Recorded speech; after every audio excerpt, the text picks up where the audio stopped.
the bathroom, you're mobile. Does it hurt? You'll know it's there. Is it going to kill? Are you going to walk like this? No. You're going to walk totally normally. If you've got bad hemorrhoids, the hemorrhoids will bother you more than the episiotomy. Okay?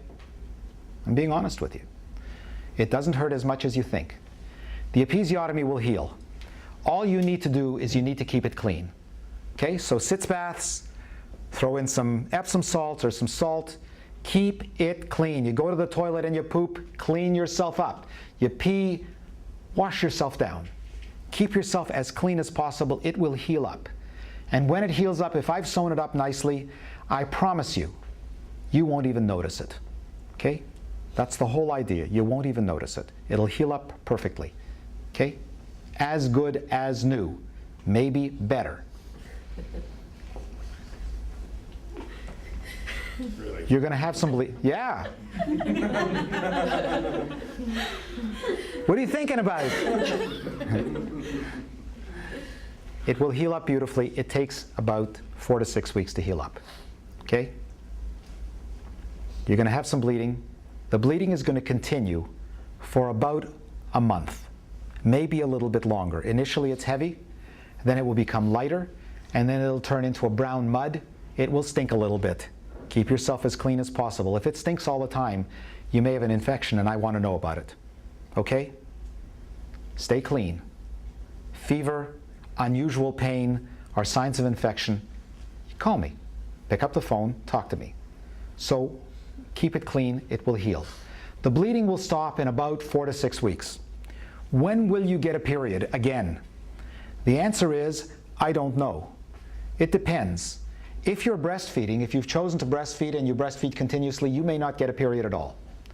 And some breastfeeding mothers don't get periods. They may not get a period at all, and the next thing that happens is a year and a half down the road, they come in and they're pregnant. They still haven't had a period. So that happens, but that's not the rule. Most of the time, if you're breastfeeding and breastfeeding continuously to feed the baby, you will get a period. Your period will come back probably in about 6 to 8 months, sometimes a little bit longer, but for at least 6 to 8 months. And that gives rise to the myth that, you know, if you're breastfeeding, you're protected. You can't get pregnant. Don't buy into that one, okay? You would not be the first girl in my practice to have 2 babies in a year. I have an uncountable number already who have a baby and then have a second baby within 12 months. And I have one patient, one that I know of, who had 3 babies in a year. How's that? She had twins. That was not hard. She had a baby, and then she had a set of twins in 11 months later. So 3 babies in 11 months. What does she have? She has triplets. Yeah, she's got a baby that's 11 months old and 2 newborns. That's triplets, right? 3 babies, yes. If you experience pain during your periods, you know when you said that you have bleeding after you give birth? Yes. Is that going to be as painful as your period pain? Mm-mm. No, the bleeding that you have after the baby is not painful. That's entirely different. The uterus needs to shrink down. After you have the baby, what happens? Here's this big uterus, size of a watermelon, and it shrinks down right after you have the baby. It's amazing. It's this big. The size of a big honeydew, right up to your belly button, and you can feel it. And it should be good and hard. We want that uterus to be hard, because that's how the uterus controls its bleeding, by contracting. And then the lining of the uterus will come off. All right, all of that will come off, and then the uterus will shrink down. In the pregnancy, the uterus got much bigger because each cell got larger. The cells didn't double and triple and, you know, they didn't multiply. They just got bigger. And now each of those cells has to get smaller. And the uterus needs to shrink down.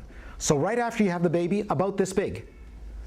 Within 2 weeks, the uterus is right down to the bone, right down to your symphysis. You can barely feel it.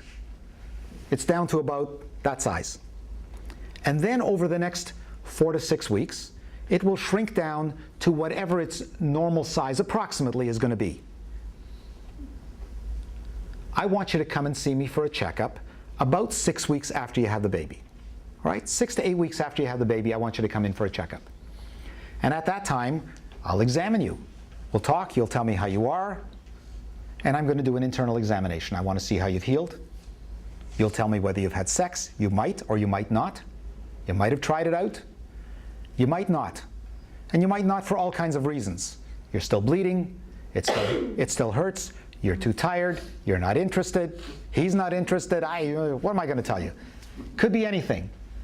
But by 6 to 8 weeks, most people have tried it out again, and you're going to tell me. I'm going to examine you, see how the episiotomy is healed, and I'll tell you about the size and position of the uterus. And sometimes the position of the uterus has changed. It may have been held forwards before, and now it may flip back because the ligaments which held the uterus forward, which were short, elongated, and now they have to shrink again, and they're never as tight as they were before. And so sometimes the uterus flips upside down. So the position of the uterus may change a little bit. And it takes a little bit of time for it to get back to its normal size. Okay? When a girl has had a baby, the uterus ends up being a little bit larger than before. So if your uterus was a dinky little uterus like this before you had a baby, it will be bigger. It'll be longer, it'll be wider, its volume will be increased. It will be a bigger uterus than it was before. And the cervix will look a little bit different too.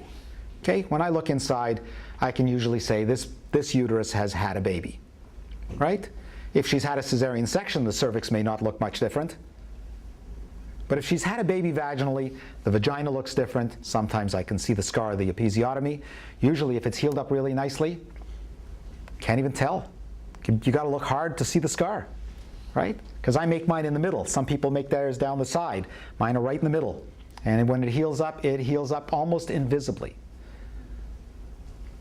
I want you to heal up beautifully. So when you come for that checkup 6 weeks later on, I'll examine you, and then we'll talk about birth control, right? You need to make a decision, right? You need to make a decision.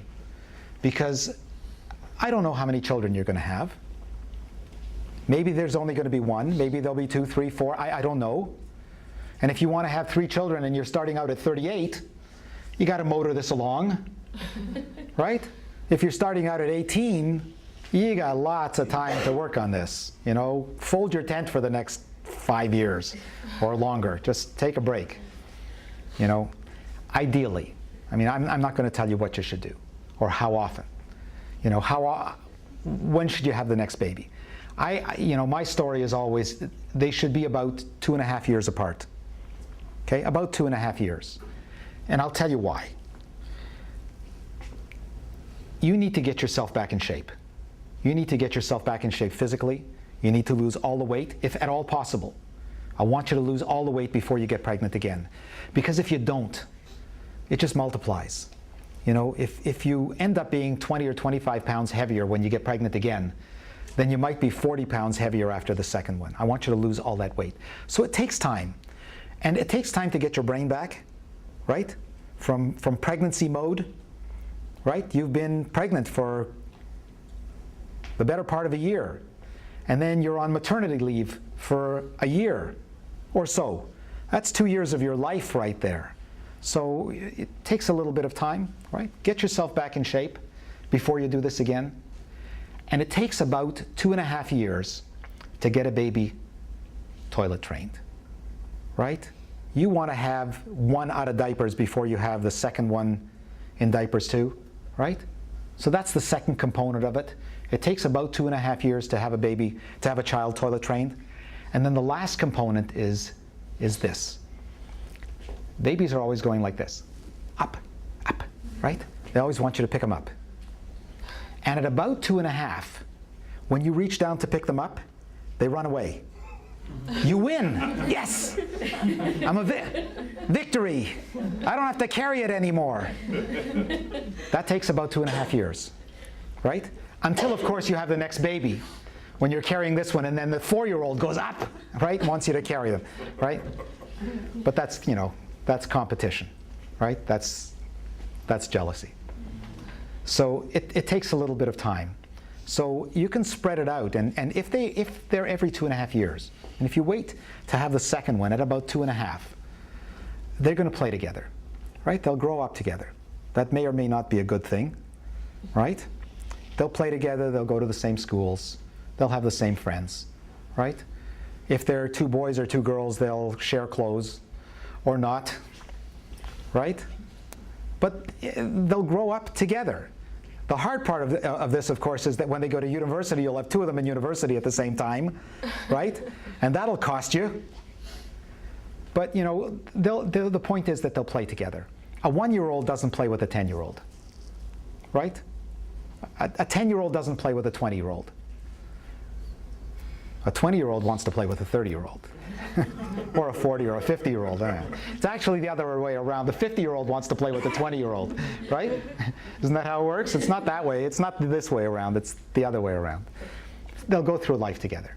So that's a decision for you. That's not a decision for me. You'll make a decision about birth control. And I'm not going to tell you what to do. I'll give you options. But I'm not going to say to you, you have to take something for birth control. Here are your choices. And the choices are, thanks, doc, I'm okay, I don't need anything. Good. I make a living from people like that. You'll be back. I want to use the rhythm method. And I'll say, you ain't got no rhythm. There is no rhythm yet. Do not make a mistake. I'll warn you, I'm going to go like this when you walk out the door. Be careful. All right? Your choices. Nothing. Condoms. Right? IUDs. Birth control pills. Foams. Injections. Rings. There are all kinds of choices that are available for you for birth control. Whatever works for you, but make a decision and try and protect yourself. Okay? I'm still old school, and I'm not a big fan of birth control pills and breastfeeding. Although the birth control pills are low dose and a very tiny amount of hormone will actually cross over in the milk to the baby. Some people say that it reduces the amount of milk that you produce. You know, I don't have a big handle on that, because most of the girls that I have, most of my patients who are breastfeeding, don't go on birth control pills, but will use some barrier method or will use an IUD. Okay? So I'll talk to you about all the risks and benefits. You'll give me an idea of what you're interested in. If you're interested in an IUD, I'll talk to you about that. Injections, I'll talk to you about that. Condoms, I don't need to talk to you about that. Okay?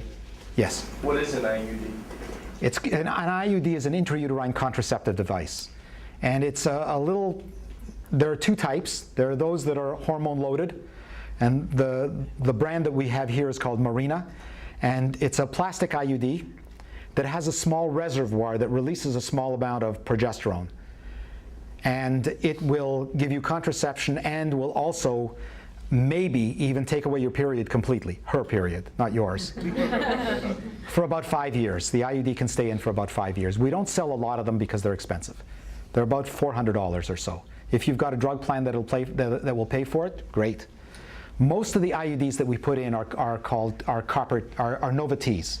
They're copper and plastic IUDs. So it's a little T-shaped piece of plastic that sits inside the uterus. It has a string attached so that we can pull it out, and it's wrapped with a copper coil. How does it work? We have no idea. Does it work all the time? No. It's got about a 1 or 2% failure rate. Okay? 1 or 2%. But I tell people this. If you put in an IUD, you don't have to think about it. It's in.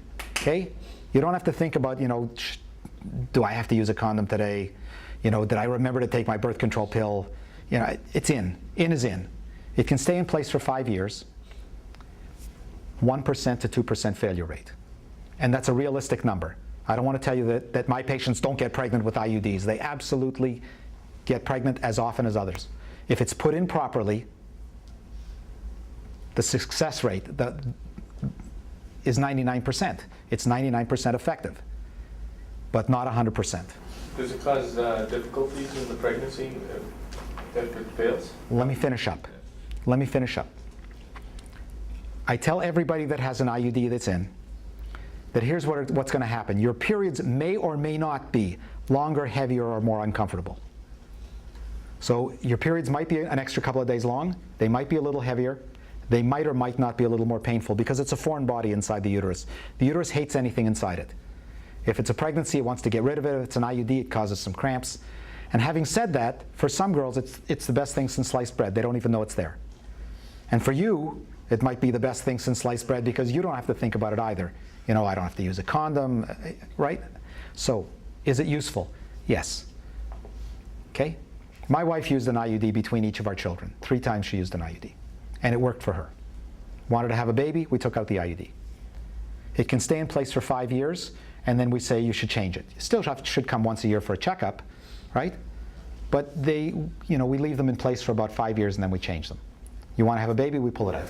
Is it easy to get pregnant as soon as you take it out? I tell everybody have 1 normal period without the IUD. Okay, how does the IUD work? The answer is we don't know. It causes possibly some inflammation inside the uterus. Okay, it may inflame the lining of the uterus, or it may cause some uterine cramps so that if a pregnancy arrives, it gets pushed out. Maybe. We're not exactly sure how it works, because enough times pregnancies occur with an IUD in, and then you need to make a decision. You know, I mean, what happens to the IUD?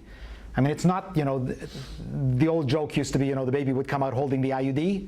That's not how it happens. The IUD usually gets buried in the placenta.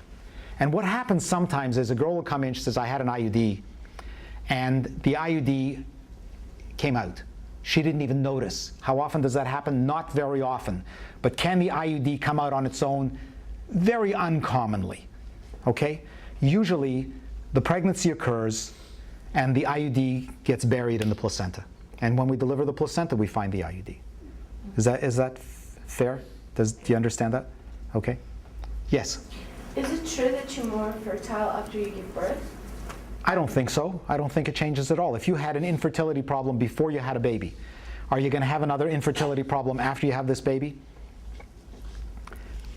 I don't know. For my money, I look at it like this. If you had an infertility problem and you had a baby, you don't have an infertility problem. It's solved. God gave you 1 baby. It's not written that you get 10. It's nice if you get 1. And if you get 2 or 3 or 4 and that's what you want, that's great. Okay. Any other questions about birth control before I carry on? Because we're a little ahead of ourselves. Yes? Before we get off the subject, I had a question. You know how you said you do the cut and then you sew it in? How can you have sex if you have stitches there? The stitches will dissolve. But The material that we use is absorbable. Okay, it's a gut material and it absorbs within about 4 to 6 weeks. There are no stitches to take out. No girl's going to hold still while I take stitches out of that area. But then how can you have sex before it heals, like before the 6 weeks? Some girls are aggressive. It's not, you know, it's almost never him. It's almost always her. You know? It's all. So it's not dangerous, like it's not going to pull apart? No. Okay. No, I mean, if you try it out a week later, is it going to, you know, are you crazy? Yeah. I think that's crazy, but, you know, some girls come into the office and they've had sex 3 weeks later, 4 weeks later. Okay? What do you want me to tell you? Yes? Is it safe to use condoms during pregnancy? Absolutely. Absolutely. Although, you know, if you don't need to. You don't need to. You know, once in a while I have somebody come into my office. I hear all kinds of weird things happen. You know, some girl will come in and she'll say, there's a lost condom in there. I say, so fish it out yourself. Not coming to me to take out a condom. I tried, I couldn't get it. Gee, so I have to fish out a condom. That's not the worst. The worst is lost tampons. Oh my God. The worst is lost tampons. You know, I do an examination and I look inside and I see this black thing at the back there that stinks like, you know, like a dead thing. And, you know, and it's been in there for a month. And I say, you know, you're lucky that you haven't developed toxic shock. You know, somebody puts in a tampon and then forgets to take out the tampon and puts another one in. Okay, and then there's this tampon that's sitting up at the top of the vagina rotting. You know, and I don't know how long it's been in. Hey, this is. It's not fun being me sometimes. All right, so okay, we talked about birth control? All right. You're in hospital, okay? You're going to be in hospital ordinarily for about 2 or 3 days, ordinarily. The girl who delivered last evening at 8 o'clock last night is going home tonight. She's had a baby before, no episiotomy, no stitches, no tear, no nothing, did beautifully. Fired the baby out, feels terrific. I saw her already this morning. She's going home this evening. So, can you go home early? Yes. Is it possible to have the baby and go home a couple of hours later? Yes. We don't encourage it, but it's possible. For those girls who want to have a home delivery, I'm not making house calls, okay? I don't go to the house. But if you want to do something like that, you want to do something that's as close to a home delivery as possible, I say, okay, have it in the hospital. Show me that you can do this. We won't put an IV in. You won't get anything for pain relief. We won't make an episiotomy if we don't have to. And if everything goes beautifully, stay for a couple of hours. Let me make sure that you and the baby are stable. Go home. Can we do that? Yes. Do many people do that? No. And most girls who are having a baby for the first time are in hospital for 2 or 3 days. There are a few things that will keep you in hospital a little bit longer. Okay? Things that will keep mama in hospital a little bit longer. A cesarean section. That's going to keep you in another day or 2. Okay? An infection. If you get an infection, you could develop a fever during labor. If you have a fever, the baby has a fever. If you've got an infection, the baby by definition has an infection also. We're going to treat you with intravenous antibiotics. You may or may not end up staying a little bit longer. As soon as your temperature comes down and you're feeling okay, we'll take out the IV and we can switch you over to oral antibiotics. I can give you pills. I can talk to you. I can say to you, how do you feel? And you can tell me. I can't say to the baby, how do you feel? Right? Looking after a baby is looking after a cat. Doesn't talk to you. Right? Dogs talk to you. Woof. Right? Dogs respond. Cats, who knows what the cat's thinking? You understand what I'm saying. There are some things that are going to keep you in hospital a little bit longer. Medical complications, a really uncomfortable episiotomy, maybe you'll end up staying a little bit longer. Heavy bleeding, some sort of medical complication, usually. How often do those happen? Not very often. There are rare complications, pulmonary embolus, phlebitis. These are serious complications that can happen. They may end up keeping you in hospital a little bit longer, not only for a day or 2, but possibly even longer than that. So things can happen. But most of the time, it's the baby. Bless you. Most of the time, it's the baby that needs to stay in hospital a little longer, and as a result, you end up staying an extra day or 2. So ordinarily 2 or 3 days. If they are not tight for beds, could you stay an extra day or 2? Absolutely. Not just for fun. Can I stay an extra day? Right? You don't need to stay an extra day. Ordinarily, they frown on that, really and truly. They're not happy about that. But if the baby needs to stay a little bit longer, and there are beds, could you stay a little longer? The answer is yes. Could you stay a week?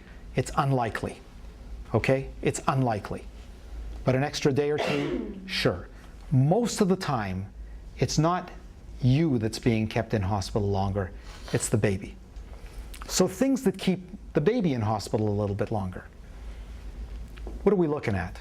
Well, you know, interestingly enough, I went to the nursery just a couple of weeks ago and I walked in and I said, what's keeping babies in?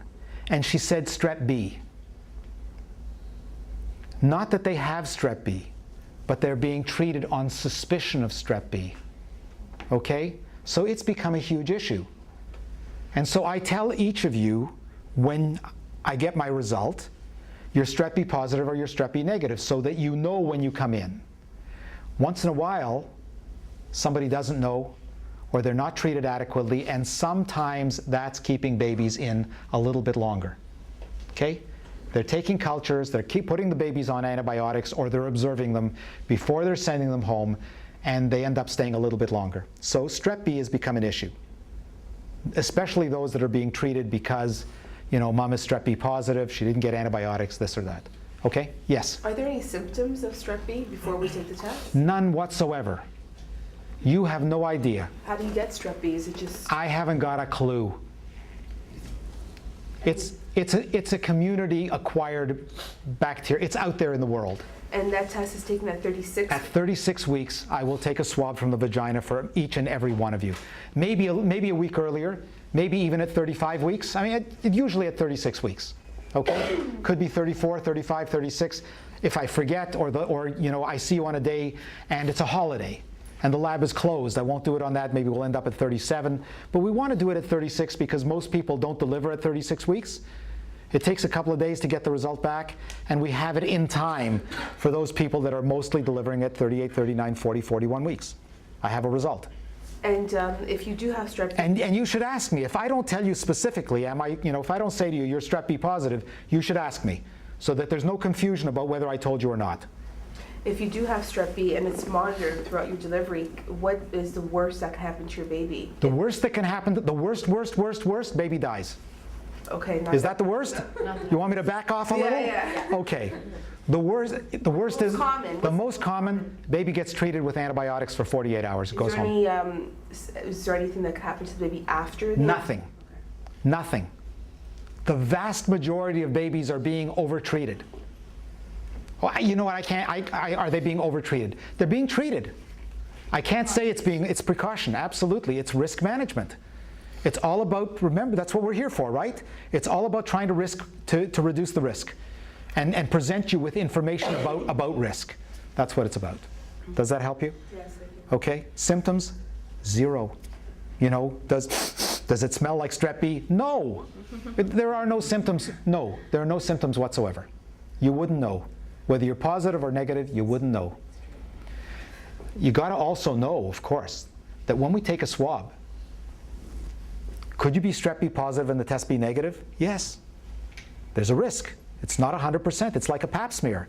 When we do a pap smear, is that a guarantee that it's going to pick up every single, cancer of the cervix? It could miss one, right? Not likely, but could it? Yes. Every test has a failure rate, and even this one does too. It's possible for a girl to be strep B positive and for it not to be picked up. It's not likely, but it's possible. Okay? But we don't swab you every single week. You're not going to come in, take your pants off, take a swab from the vagina every week. We don't do that. Okay? So if you take it at 36 weeks and it's not positive, then most likely you won't have it. If you're negative at 36 weeks, we make the assumption that at 40 weeks you're still negative. Could you be positive? Yes. Could you have acquired it over the next? Yes. And then how would you know? You wouldn't. Life is like that. It's not 100%. That's the case in realistic. Then why don't we treat everybody with antibiotics, 100% across the board? Yeah. Or take it at 40 weeks. Yeah. It's all about money. Yeah, because why wouldn't you? Technically, this it's test all- isn't. It's all about money. At 36 or 40, it's- it can change. Listen, there are complications of giving people antibiotics too. Sometimes we induce drug resistance and all kinds of things. We overtreat, We overtreat people with antibiotics, and we've caused all kinds of drug-resistant bacteria to exist that ordinarily wouldn't exist. We can't treat everybody. We can't be perfect, and we're not going to be perfect. And I don't think there's any hospital that I know of that treats everybody across the board with antibiotics and says, and even if you did that, would you catch everybody and cure everybody? I can't answer that one either. Yes? Unless we ask for it, is there any time over the course that you see us before the 40 weeks that you test for UTIs or BV or yeast infection or anything? No. Because they usually don't make any difference whatsoever to the pregnancy. Urinary tract infections sometimes are associated with premature delivery. Right. Okay? But if a girl has no symptoms, okay? She has no symptoms. Do I have a good reason to do it? I don't think so. I think that would be, super precautionary. It would be super precautionary. And so you find some bacteria and she's got a urinary tract infection and you treat her and she develops drug resistance. Next time she comes back with a different bacteria. I can't answer that one. Ordinarily, if you're not symptomatic, I don't treat you. And do we treat do we go looking for bacterial vaginosis? No. Do we go looking for yeast? No. If a girl comes in and says, I've got a discharge and I'm itchy, am I going to examine her? I might very well. And if I find yeast, I'll ask her to go buy some Monistat cream. Sure, absolutely. Okay? But I'm treating for symptoms. I'm not treating because it's going to make any difference to the pregnancy whatsoever. I'm treating to make her more comfortable. All right? Not because it's going to prolong the pregnancy whatsoever. Okay? Yes? If strep B is undetected but there and passed to the baby, what protection does the baby have? Just when you see a baby get sick, then they get treated? Yeah. Yeah, okay. Yeah. I think it's one of the reasons why we don't want to send people home right away. It's one of those disorders that may come on very, very quickly, within 24 hours. And I think that's at least one of the many reasons for not sending somebody home in 4 hours. That you want to keep them in for 2 or 3 days. If that baby gets sick, most of the time we're going to know about it. Most of the time. Okay? I was just going to ask if it presents itself right away. It's one of those things that may present within the first 24 hours. Those babies that get sick and get really, really sick get sick very quickly. Okay? All right. So, things that are keeping the baby in hospital. We talked about strep B. I think we talked about it. And if we need to talk about it more, we will. And you'll ask me in the office, and I'll give you whatever information I can. And I'll even get you a printout. I'll get you some information about it if you need it. Okay? Is that fair? All right. Breathing problems. Things that keep the baby in hospital a little bit longer. Breathing. The baby has to breathe. When the baby is inside you, the baby does not breathe. There is no air inside there, and the baby's getting all of its oxygen across the placenta. The lungs are collapsed, and all of the blood that ordinarily would go to the lungs is shunted through holes in the heart, called shunts, from the right side back to the left side. These shunts have to close. And they close remarkably quickly, usually, within minutes or hours. They close very quickly. Very rarely, the shunts can stay open and can cause some problems. And you have a baby that's a little bit blue. And once in a while, that baby may require surgery to close those holes. But the baby has to breathe. As soon as the baby comes out, very first thing it does, takes a breath. Then it takes another breath and another one, and it's quickly, and each one opens all the little alveoli in the lungs and pushes all the water out. Sometimes you have a baby that's not breathing well, it's not saturating well. It's got wet lung, or what's called transient tachypnea of the newborn. Transient. It's only going to last for a little while. Tachypnea, it's breathing quickly. Now, we breathe, I don't know, a couple times a minute. But if I asked you how many times you breathed in the last minute, you couldn't tell me, because we just do it subconsciously. You just breathe. Babies, on the other hand, breathe quickly.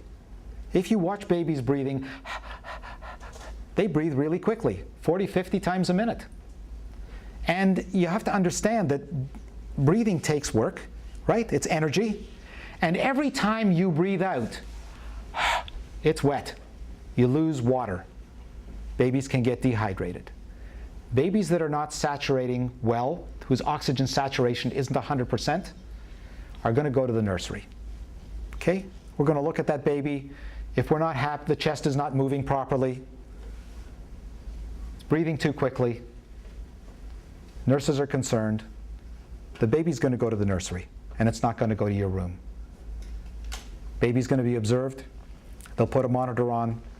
Pediatrician's going to see the baby, probably get a chest x-ray, may or may not need cardiac workup because they need to sort out whether this is a respiratory or a cardiac problem or a combined problem. They need to figure this one out. If it's just respiratory and it's just a little bit of wet lung, baby's going to go into a incubator. They may or may not need to put a little CPAP on the baby, continuous airway pressure. Okay, a little machine that puts some increased pressure on and helps to push all the water out. It may need that. If it's going to need that, it's going to be in hospital probably an extra day or two, maybe a little longer. If they're going to put the baby in an incubator, they're going to increase the amount of oxygen. Okay? They're going to increase the amount of oxygen. The air that we're breathing is about, would we say, 20% oxygen, right? 70% nitrogen, 5% carbon dioxide and water vapor and trace gases, right? So we increase the oxygen in the incubator to 28% and see if that's enough. If they need to go up to 40 or 50%, you've already doubled the amount of oxygen the baby's getting. That baby's sick, right? We're concerned. If they need to go higher than that, this baby's sick. Oxygen is a drug, okay? And oxygen, long-term use of oxygen in babies can cause significant problems. We found that when we gave high concentrations of oxygen to premature babies, that there were complications. So oxygen causes a problem. If this baby has wet lung, it's not oxygenating well, and we're concerned, the baby's going to get transferred down to Sick Children's Hospital. Okay? You're going to cry. So are you. You're going to want to take a ride down to the hospital with the baby, and if you want to, you can. But the baby may, once in a while, for wet lung, get transferred down to Sick Children's Hospital, and it may be intubated. They're going to put a tube down. If they put a tube down, the machine breathes for the baby. It's on a ventilator that helps to push all the water out. It takes usually a day or 2 days. If they're going to put a baby on a ventilator, it's often about 48 hours. And you're going to be concerned. Hey, I would be concerned. My baby's on a ventilator. That baby's sick. It's an identified problem. It's got wet lung. It's going to need some help. It's got respiratory distress. Okay? So breathing problems are an issue. And once in a while, babies get transferred down to Sick Children's. If they're there, they're going to be there for 2 or 3 days. They'll probably come back after that, or they may go home from there. Does it happen? Yes. Does it happen often? No. Are there respiratory problems? Yes. There are always babies in the nursery, in an incubator, and if you look at the oxygen concentration, it's not 20%, it's 28 or a little bit more. So do these things happen? Yes. Okay? Sugars. Sometimes babies have low sugars. Okay? That could be to a mother that's a diabetic or a gestational diabetic, or for no good reason, and the babies are a little jittery. They may go to the nursery for a day or two until that stabilizes. Smaller babies may have some temperature issues, right? And we want to keep them warm, so they may go to the nursery for that. A bigger problem, though, is feeding issues, okay? Feeding issues. Baby needs to feed. And ordinarily, if there are no problems and you want to breastfeed, when the baby's born, we're going to put the baby in the warmer, let it stabilize, we're going to give it to you, and you can breastfeed the baby as soon as you want to. All right? As soon as you want to. As long as the baby's okay and you're okay, we want to get the two of you together as quickly as possible. Right? We want to put that baby on your chest, cover you up, snuggle with the baby, make sure that the baby, is close, hold it for as long as you like, put it on the breast as soon as you want. We want the baby on the breast as quickly as possible. Feeding issues are a big issue in this hospital. And they're a big issue, I'm sure, in other hospitals too. Most of you will probably want to breastfeed. I will not twist your arm and say to you, you have to breastfeed. If you don't breastfeed, I'm not giving you the baby. Right? That's not going to work. You need to make this decision. But understand that it takes a little bit of time, and you haven't done this before. I used to joke that, here you are, you got this stranger that's just been born, and you're going to put it on your breast. Here, never met you before. I love you, put it on the breast, right? And all of a sudden, you've got a baby on the breast for, 10, 15, 20 minutes. It's a new sensation. The last time you had anything on the breast for 20 minutes, you might not have been married. And now all of a sudden, here we go. Here we go. And you're going to put this baby on the breast, and the baby doesn't know what it's doing. It has to learn. And you don't know what you're doing either, and you need to learn. Can everybody breastfeed? The answer is probably not. Can most girls breastfeed? Yes. So, if you've got a nipple that comes out, you should be able to get a baby that will latch on without too much